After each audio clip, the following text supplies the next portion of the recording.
Bismillahirrahmanirrahim.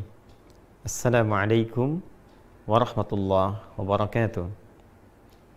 Alhamdulillah, wassalatu wassalamu ala rasulillah wa ala alihi wa sahbihi wa man walah, wa ba'd. Saudara-saudariku dimanapun Anda berada, Alhamdulillah mengucap syukur kepada Allah subhanahu wa ta'ala.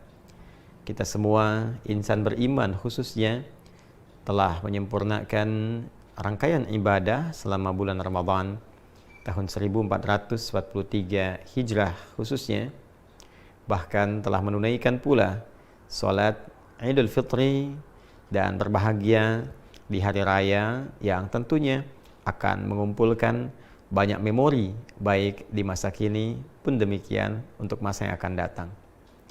Lebih dari itu, ada sesuatu yang sangat istimewa masih di rangkaian bulan Syawal.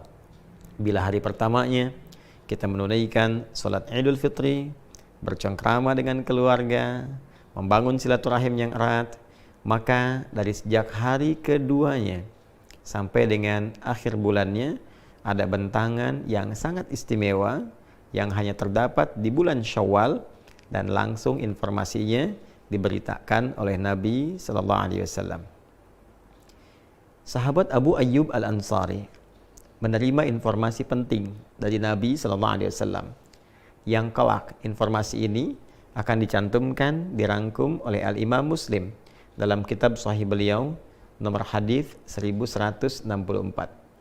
Qala Rasulullah sallallahu alaihi wasallam.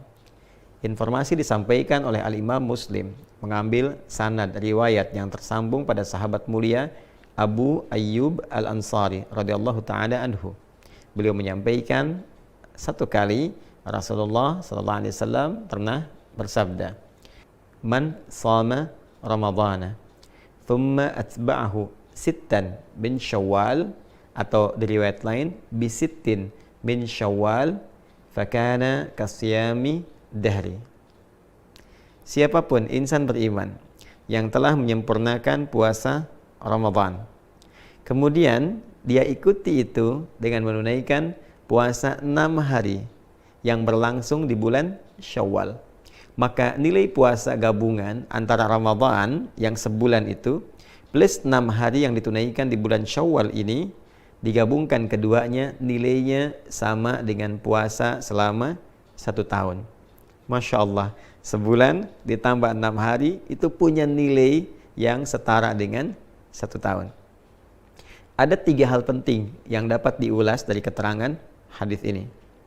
Yang pertama, Nabi Muhammad SAW memberikan apresiasi yang tinggi kepada setiap insan beriman yang telah menyempurnakan puasa Ramadan dengan memberikan satu tambahan 6 hari puasa lagi, yang dengan 6 hari ini nilai keseluruhannya menjadi puasa yang setara dengan 1 tahun penuh. Ini rumusnya bisa didapati dalam Quran surah ke-6 Al-An'am di ayat 160. Ketika Allah Subhanahu wa taala memberikan keutamaan khusus, keistimewaan spesial untuk Rasulullah sallallahu alaihi wasallam yang diperintahkan untuk diviralkan kepada umatnya, bahwa man jaa bil hasanati falahu asyru amsalihha. Siapapun insan beriman yang mengerjakan satu perbuatan baik bernilai ibadah, maka di sisi Allah tertuliskan nilainya 10 kebaikan.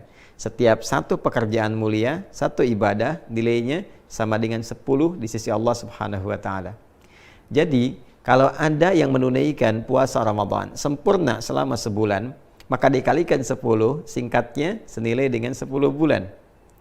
Bila kemudian 1 bulan 30 hari dikali 10 sama dengan 300, dan 6 hari dikalikan 10 sama dengan 60, 300 tambah 60 menjadi 360 hari. Bukankah ini akumulasi jumlah kurang lebih selama 1 tahun? Maka nilai fantastis ini diberikan oleh Allah Subhanahu wa taala sebagai hadiah untuk umat Nabi Muhammad sallallahu alaihi wasallam melalui kemuliaan Rasulnya. Puasa 1 bulan Ramadan plus 6 hari Syawal nilainya sama dengan 1 tahun penuh. Yang kedua, ini yang paling penting juga untuk dipahami, bahwa teknis penunaian puasa Syawal ini diungkapkan dengan kalimat thumma atba'ahu sittan. Kemudian diikuti menggunakan diksi kata thumma, lalu menggunakan kata atba'a. Ini memberikan kesan kepada kita bentuk umum dengan dua pemaknaan. Bisa berurutan, bisa juga berselang. Karena kata thumma itu memberikan kesan jeda yang bisa berurutan secara langsung atau diselingi oleh satu kondisi, kegiatan atau peristiwa yang lain, tapi tetap diikutkan dalam frame yang sama. Artinya penunaian ibadah siam sunnah di bulan Syawal ini selama 6 hari itu bisa dilakukan dengan dua cara. Bisa berurutan, berangkai bersamaan, hari kedua, ketiga, keempat, kelima, keenam, ketujuh di bulan Syawal. Jadi sejak dimulai dari hari kedua boleh puasa. Kalau ingin langsung berurutan, ketiga, keempat, kelima, keenam, dan hari ketujuh, 6 hari. Jadi selesai kalau dikerjakan berurutan di hari yang ketujuh di bulan Syawal. Karena hari pertama haram hukumnya berpuasa. Namun jika ada kondisi yang menjadikan tidak memungkinkan dilakukan secara berurutan, maka boleh.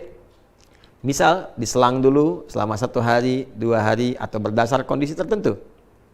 Boleh jadi hari kedua masih ada pertemuan keluarga. Masih banyak hidangan-hidangan yang dipersembahkan. Kadang kunjungan ada makanannya. Maka sunnah yang terbaik adalah tidak berpuasa. Karena sedang suasana bahagia, kemudian dijamu, dan sunnahnya kita membatalkan makan bersama. Itu yang didahulukan.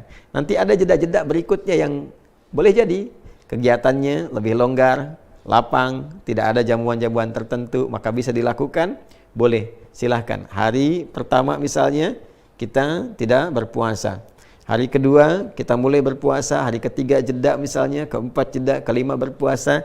Yang penting ada bentangan waktu sebulan untuk ditempuh guna menyempurnakan 6 hari puasa Syawal ini. Yang ketiga, persoalan fikih yang juga tidak kalah penting. Bagaimana bila ada yang masih memiliki utang qadha? Biasanya kasus ini melekat kepada muslimah yang datang haidnya dalam masa Ramadan itu misalnya, yang kemudian menjadikan puasa Ramadannya mendapatkan kesempatan qadha, seperti dipesankan di Quran surah kedua Al-Baqarah ayat 184 itu. Maka jika bertemu qadha yang sifatnya wajib dengan yang Syawal yang sifatnya sunnah, adabnya didahulukan yang qadha. Memang betul qadha ini masanya lebih panjang, ada kurang lebih 11 bulan mendatang, dari mulai Syawal sampai bertemu nanti dengan bulan Sya'ban berikutnya. Tapi penting diingat, kita tidak bisa menentukan kapan ajal itu akan tiba, kapan ajal datang. Karena itu daripada pulang kepada Allah membawa status berhutang, lebih baik selesaikan qadhanya. Kemudian setelah selesai qadha, baru kemudian kita memasuki puasa Syawal, menunaikan puasa Syawal dengan kadar waktu yang tersisa dan dilakukan ikhlas karena Allah Subhanahu wa taala.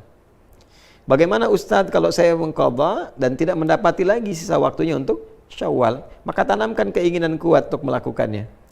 Dengan keinginan kuat itu, dengan harapan untuk bisa menunaikan, boleh jadi Allah berkenan memberikan pahala lebih dulu dengan niat yang ada, keinginan yang ada, sekalipun belum mendapati kesempatan untuk mengerjakannya. Ingat, kemuliaan dilihat oleh Allah Subhanahu wa taala pada kebeningan niat dan keadaan hatinya. La yu'akhidhukumullahu billagwi fi aymanikum walakin yu'akhidhukum bima kasabat qulubukum. Bahkan dalam kasus akan dinilai sebagai hukuman pun, kata Allah, Allah tidak akan menghukum dari canda yang keluar karena refleks pada perilaku kalian. Tapi apa yang diniatkan dari canda itu, apa yang diniatkan dari perbuatan itu yang mendapatkan penilaian di sisi Allah Subhanahu wa taala. Boleh jadi walaupun tidak mendapati kesempatannya, tapi karena ada keinginan kuat, niat, harapan, dan ingin mengikuti tuntunan syariat, itu yang mendapatkan penilaian di sisi Allah Subhanahu wa taala. Saudara-saudariku, kesempatannya hanya di bulan Syawal, tidak ada di bulan yang lain. Karena itu, mari kita optimis, memaksimalkan niat di dalam hati kita, mengondisikan ikhtiar kita. Semoga Ramadan yang telah tuntas ditunaikan bisa juga diikuti dengan kesempurnaan penunaian puasa 6 hari di bulan Syawal. Assalamualaikum warahmatullahi wabarakatuh.